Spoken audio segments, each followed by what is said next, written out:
2024 সালের শুরুটা ছিল ইতিবাচক ধারায়। জানুয়ারিতে আসে বিগত 7 মাসের সর্বোচ্চ $211 কোটি 31 লাখ। ফেব্রুয়ারিতেও ইতিবাচক ধারা অব্যাহত ছিল। ওই মাসে বিগত 8 মাসের সর্বোচ্চ $216 কোটি 45 লাখ রেমিটেন্স আসে। মার্চে কিছুটা ভাটা পড়লেও এপ্রিলে তা পুষিয়ে যায়।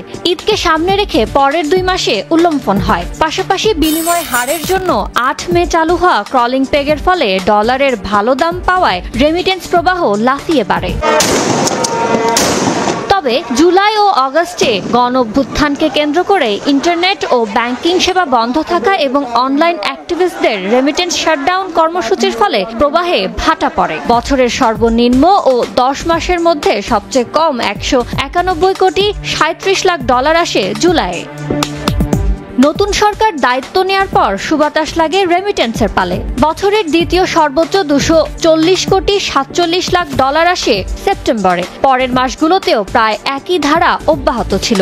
ডিসেম্বরের প্রথম 14 দিনে আসে $138 কোটি 13 লাখ মার্কিন ডলার।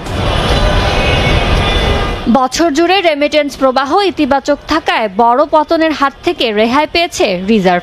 আন্তর্জাতিক মুদ্রা তহবিল IMF এর BPM6 পদ্ধতিতে চলতি বছর 18 থেকে 20 বিলিয়ন ডলারের ঘরে ঘুরপাক খেয়েছে রিজার্ভ। সবশেষ 19 ডিসেম্বর যার পরিমাণ ছিল $19.95 বিলিয়ন।